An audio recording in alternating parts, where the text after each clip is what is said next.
MLC ಆಗೋಕೆ ಎಷ್ಟು interest, ಆದಮೇಲೆ ಪಕ್ಷದ ಕೆಲಸಕ್ಕೆ ಯಾರಿಗೂ ಇಂಟ್ರೆಸ್ಟ್ ಇಲ್ಲ ಅವರಿಲ್ಲ. ಕೆಲವು MLA ಕ್ಯಾಂಡಿಡೇಟ್ಗಳಿಗೆ ಜವಾಬ್ದಾರಿ ವಹಿಸ್ತಾರೆ. ಅದು ಎಲೆಕ್ಷನ್ ಆದಮೇಲೆ ಕೆಲವರು ಇಂಟ್ರೆಸ್ಟು, ಕೆಲವು ಎಲೆಕ್ಷನ್ಸ್ ಆದಮೇಲೆ ಇಂಟ್ರೆಸ್ಟ್ ಇಲ್ಲ ಅವರಿಗೆ.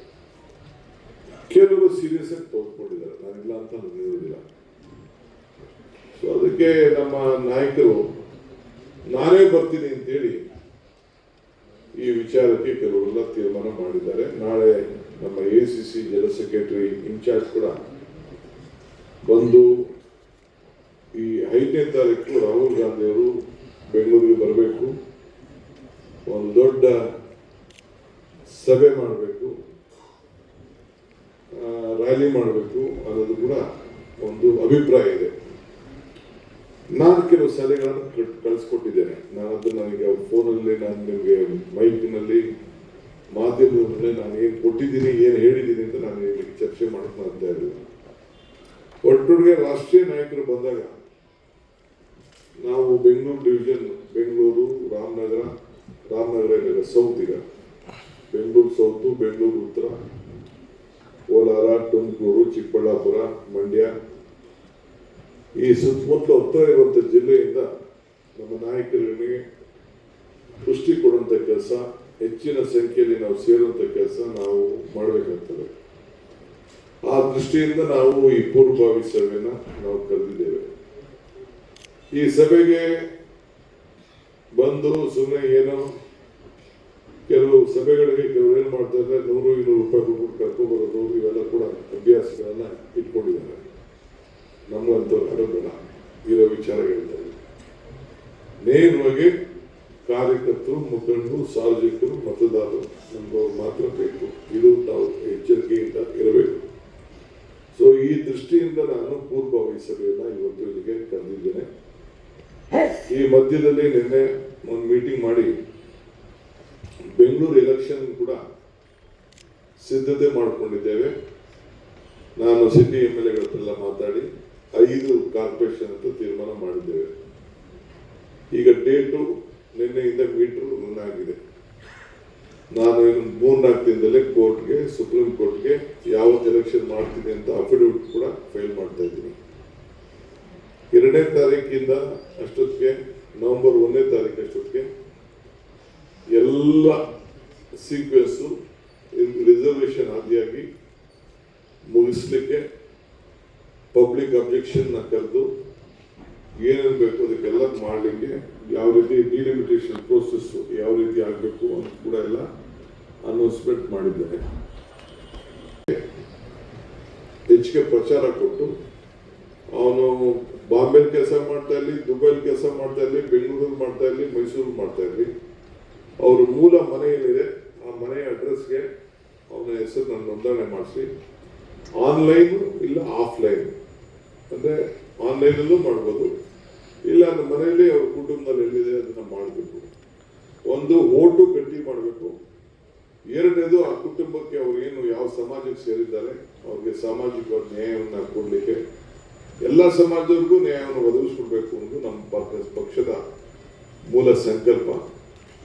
ಇದಕ್ಕೆ ರಾಹುಲ್ ಗಾಂಧಿ ಅವರು ನಮ್ಮ ತೆಲಂಗಾಣ ಮಾದರಿಯಲ್ಲಿ ನೀವು ಸರ್ವೆ ಮಾಡಬೇಕು ಅಂತೇಳಿ ಅವರು ಕೂಡ ನಮಗೆ ಮಾರ್ಗದರ್ಶನವನ್ನು ಕೊಟ್ಟಿದ್ದಾರೆ. ಮುಖ್ಯಮಂತ್ರಿಗಳು ಕೂಡ ಈಗಾಗಲೇ 22ಕ್ಕೆ ಅಲ್ಲ,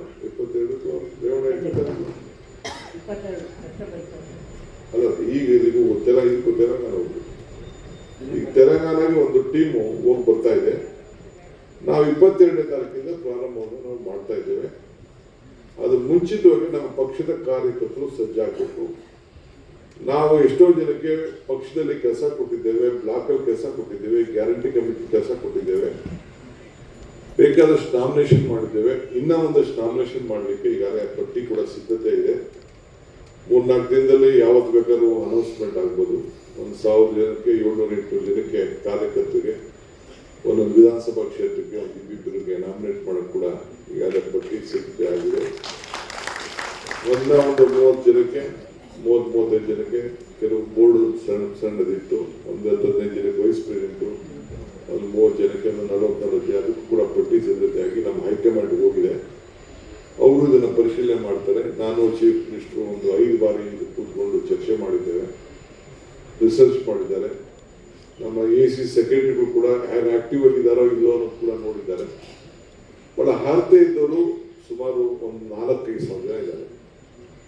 ಚೇರ್ಮನ್ ಕೇಳಿದ್ರೆ 3-4 ಸಾವಿರ ಜನ ಇದ್ದಾರೆ. ಬಟ್ ಏನ್ ಮಾಡ್ತೀರಿ, ಒಂದು 40 ಈಗಾಗಲೇ MLAಗಳನ್ನ ಕಾರ್ಯಕರ್ತರನ್ನ ಟಿಕೆಟ್ ಚುನಾವಣಾ ಸಂದರ್ಭದಲ್ಲಿ ಟಿಕೆಟ್ ಕೊಡಕ್ಕಾಗದೇ ಇದ್ದವರು ಮತ್ತೊಂದೆಲ್ಲ ಸೇರಿ ಈಗಾಗಲೇ ಒಂದು 60-70 ಜನ ಮಾಡಿದ್ದೀವಿ. ಇನ್ನು ಮಿಕ್ಕಿದ ಕೆಲವರು ಮಾಡಬೇಕಾಗ್ತದೆ. ಅದು ಕೂಡ ಈ ಸದ್ಯದಲ್ಲೇ ಈಗ ಅನೌನ್ಸ್ಮೆಂಟ್ ಕೂಡ ಆಗ್ತದೆ. ಅದು ಟ್ಯಾಬ್ಲೇಷನ್ ನಡೀತಾ ಇದೆ. ಜಾತಿ ಮತ್ತೊಂದು ವಿಚಾರದಲ್ಲಿ ಎಲ್ಲ ಕಮಿಟಿಗಳು ಕೂಡ ಈಕ್ವಲ್ ಆಗಿರಬೇಕು ಅನ್ನೋ ದೃಷ್ಟಿಯಿಂದ ನಾನು ಮುಖ್ಯಮಂತ್ರಿಗಳು ಕೆಲವು ಸಲಹೆ ಕೊಟ್ಟಿದ್ದರಿಂದ ನಮ್ಮ ACC ಸೆಕ್ರೆಟರಿಗಳು ಎಲ್ಲ ಡಿಫಿನೆಟ್ ಕ್ಯಾಂಡಿಡೇಟ್ಸ್ ಹತ್ರ MLAಗಳ ಹತ್ರ ಅವರೇ ನೇರವಾಗಿ ಮಾತಾಡಿ ಹೆಸರುಗಳು ಕೂಡ ತೆಗೆದುಕೊಂಡಿದ್ದಾರೆ. ನಾವು ಕೂಡ ಕೆಲವು ಸಂದರ್ಭದಲ್ಲಿ ನಮ್ಮ ಸಲಹೆಗಳನ್ನು ಕೊಡ್ತಾ ಇದ್ದೇವೆ. ಬಟ್ ಕೆಲವರು ಸೇರದೆ ಇರ್ಬೋದು. ಮುಂದಕ್ಕೆ ಇನ್ನ ಸೆಕೆಂಡ್ ಟರ್ಮ್ ಕೂಡ ನಾವು ಮಾಡ್ತೀವಿ. ಆಗ ಬೇರೆಯವ್ರಿಗೂ ಕೂಡ ಒಂದು ಅವಕಾಶ ಕೊಡುವಂಥ ಕೆಲಸ, ಪಕ್ಷದಲ್ಲೂ ಕೂಡ ಕೆಲಸ ಕೊಡುವಂತ ಮಾಡ್ತೀವಿ. ಸೊ ಅದರಿಂದ ನೀವು ಯಾರು ಅದರಲ್ಲಿ ಗಾಬರಿ ಪಡುವಂಥ ಸಂದರ್ಭ ಅವಕಾಶ ಏನು ತಲೆ ಕೆಡಿಸ್ಕೋಬೇಕಾದ್ದೇನಿಲ್ಲ. ಒಂದು 15 ದಿನ ಯಾರು ಪಬ್ಲಿಕ್ಸ್ ಏನಾದ್ರು ಅಬ್ಜೆಕ್ಷನ್ಸ್ ಹಾಕಿದ್ರೆ ಅಬ್ಜೆಕ್ಷನ್ ಹಾಕಿ ಕೂಡ ಅವಕಾಶ ಮಾಡಿಕೊಡ್ತೇವೆ. ಎಲೆಕ್ಟ್ರಲ್ ರೋಲು ಕೂಡ ಅದಕ್ಕೆ ತಯಾರಾಗ್ತದೆ. ಈ ಎಲೆಕ್ಟ್ರಲ್ ರೋಡ್ ತಯಾರು ಮಾಡೋಂಥ ಸಂದರ್ಭದಲ್ಲಿ ನೀವು ನಿಮ್ಮ ಅಸೆಂಬ್ಲಿ ಕ್ಷೇತ್ರದಲ್ಲಿ, ನಿಮ್ಮ ವಾರ್ಡಲ್ಲಿ, ನಿಮ್ಮ ಬೂತಲ್ಲಿ ನಿಂತ್ಕೊಂಡು ಹೀಗೆ ನೀವೆಲ್ಲ ಇದನ್ನ ಸಿದ್ಧತೆ ಮಾಡ್ಕೋಬೇಕು. ಈಗ ತರ ನಾನು ಇಲ್ಲಿ ಬಂದು ಕೂತ್ಕೊಳ್ಳೋಕ್ಕಿಂತ ಮುಂಚಿತವಾಗಿ ಎಲ್ಲ ವಿಧಾನಸಭಾ ಕ್ಷೇತ್ರಕ್ಕೂ BLAಗಳನ್ನ ಅಪಾಯಿಂಟ್ ಮಾಡಲಿಕ್ಕೆ ನಾನು ಸೈನ್ ಹಾಕ್ಬಿಟ್ಟು ಇಲ್ಲಿಗೆ ಬಂದಿದ್ದೀನಿ. ಸೊ ಎಲ್ಲ ಕ್ಯಾಂಡಿಡೇಟ್ ಯಾರ್ಯಾರು ಇದಕ್ಕೆ ಇಂಟ್ರೆಸ್ಟ್ ತಗೊಳ್ತಾರೆ ಅವ್ರ ಕ್ಯಾಂಡಿಡೇಟ್ಗಳಾಗಿರ್ತಾರೆ. ಯಾರು ಇಂಟ್ರೆಸ್ಟ್ ತಗೊಳ್ಳೋದಿಲ್ಲೋ ಅವ್ರಿಗೆ ಈ ಚುನಾವಣೆ ಬಗ್ಗೆ ಅವ್ರಿಗೆ ಇಂಟ್ರೆಸ್ಟ್ ಇಲ್ಲ ಅನ್ನೋದು ನಮ್ಮ ಗಮನಕ್ಕೆ ಬರ್ತದೆ. ನಾವು ಆಲ್ಟರ್ನೇಟಿವ್ ನಾವು ಮಾಡ್ಕೊಳ್ಬೇಕಾಗ್ತದೆ. ಪ್ರತಿ ಬೂತ್ನಲ್ಲೂ ಕೂಡ ಯಾರು ಹೊರಗಡೆ ಇರ್ತಾರೆ, ಮತ್ತೊಂದು ಇರ್ತಾರೆ, ಅದಕ್ಕೆಲ್ಲ ಕೂಡ ನಾವು ಓಟಲ್ಲಿ ಸೇರಿಸಂಥದ್ದು ಒಂದು ಓಟು, ಒಬ್ರಿಗೊಂದು ಓಟ್ ಇರ್ತದೆ. ಆ ಓಟನ್ನ ಅವರ ಸ್ವಂತ ಊರಿನಲ್ಲಿ ಇಟ್ಕೊಳ್ಳುವಂಥ ವ್ಯವಸ್ಥೆನ ಮಾಡಿಸ್ಬೇಕಾಗ್ತದೆ. ಈ ಮಧ್ಯದಲ್ಲಿ ನಮ್ಮ ಪಕ್ಷ ಈ ಸೆನ್ಸಸ್ ವಿಚಾರದಲ್ಲಿ ಬ್ಯಾಕ್ವರ್ಡ್ ಕ್ಲಾಸ್ ಒಂದು ಸೆನ್ಸಸ್ ಮಾಡಿ ಇದು ಕೂಡ ಒಂದು ತೀರ್ಮಾನ ಮಾಡಿದ್ದೇವೆ. ನಮ್ಮ ಸರ್ಕಾರ ಪಕ್ಷ ಕೂಡ ಒಂದು ಅಭಿಪ್ರಾಯ ಬಂತು. 10 ವರ್ಷದ್ದು ಅದು ವಿಚಾರ ನೀವು ಹೊಸದಾಗೆ ಮಾಡಬೇಕು ಅಂತೇಳಿ ನಾವೆಲ್ಲ ಒತ್ತಾಯ ಮಾಡೋದು. ಮುಖ್ಯಮಂತ್ರಿಗಳು ಕೂಡ ಅದಕ್ಕೆ ಒಪ್ಪಿಕೊಂಡು ಪಕ್ಷ ಕೂಡ ಮಾರ್ಗದರ್ಶನ ಕೊಡ್ತು. ಇದು ಕೂಡ ಇದೆ. ಇದು ನನಗೆ ರಾಹುಲ್ ಗಾಂಧಿ ಅವರು ಏನು ದೀಕ್ಷೆ ಕೊಟ್ಟಿದ್ದಾರೆ ಅಂದ್ರೆ, ಇಡೀ ಸಿಸ್ಟಮ್ಗೆ ನಮ್ಮ ಆಚಾರ ವಿಚಾರವನ್ನು ನಮ್ಮ ಕಾರ್ಯಕರ್ತರು ಪ್ರಚಾರ ಮಾಡಬೇಕು. ಯಾರನ್ನು ಬಿಡಬಾರ್ದು. ನಮ್ಮ ಜನಸಂಖ್ಯೆನೇ ಕಡಿಮೆ ಆಗೋಗಿದೆ, ನಮ್ಮ ಸಂಖ್ಯೆ ಕಡಿಮೆ ಮಾಡಿಬಿಟ್ಟಿದ್ದಾರೆ, ನಮ್ಮ ಮನೆಗೆ ಬರಲಿಲ್ಲ ಅನ್ನೋ ಪಾಯಿಂಟ್ ಬೇಡ. ಈಗ ನಮ್ಮ schedule caste right to left ವಿಚಾರದಲ್ಲಿ ಒಂದು ದೊಡ್ಡ ಚರ್ಚೆ, ವಾದ ಎಲ್ಲ ನಡೀತು.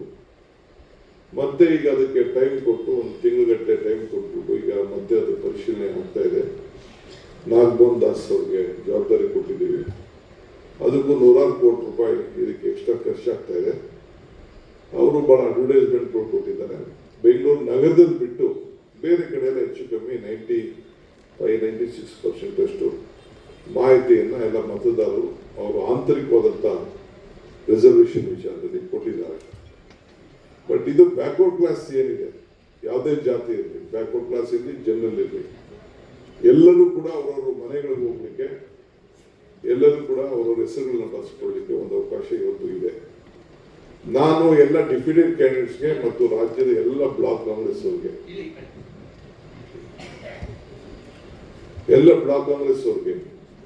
ಹಿಂದೆ ಏನು ನಮ್ಮ ಜಯಪ್ರಕಾಶ್ ಹೆಗಡೆ ಅವರ ನೇತೃತ್ವದಲ್ಲಿ ಒಂದು ಪುಸ್ತಕ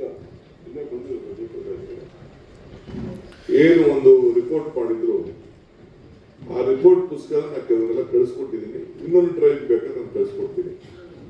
ಅದನ್ನ ಪರಿಶೀಲನೆ ಮಾಡಿಬಿಟ್ಟು ಎಲ್ಲ ಸಮಾಜದವ್ರಿಗೆ, ಇದು ಒಂದು ಜಾತಿ ಒಂದು ಪಾರ್ಟಿ ಅನ್ನೋದಲ್ಲ, ಎಲ್ಲರೂ ಕೂಡ ತಿಳುವಳಿಕೆ ಮಾಡಿ ನಾವು ಅವ್ರಿಗೆ ಸಾಮಾಜಿಕವಾದಂಥ ನ್ಯಾಯವನ್ನು ಒದಗಿಸ್ಕೊಡ್ತಾ ಇದ್ದೀವಿ ಅನ್ನೋದನ್ನ ಒಂದು ಸಂದೇಶವನ್ನು ಕೊಟ್ಟು, ಹೆಚ್ಚಿನ ವಿಡಿಯೋಗಳಿಗೆ ಪ್ರತಿಧ್ವನಿ ಯೂಟ್ಯೂಬ್ ಚಾನೆಲ್ ಸಬ್ಸ್ಕ್ರೈಬ್ ಮಾಡಿ, ಬೆಲ್ ಐಕಾನ್ ಕ್ಲಿಕ್ ಮಾಡಿ.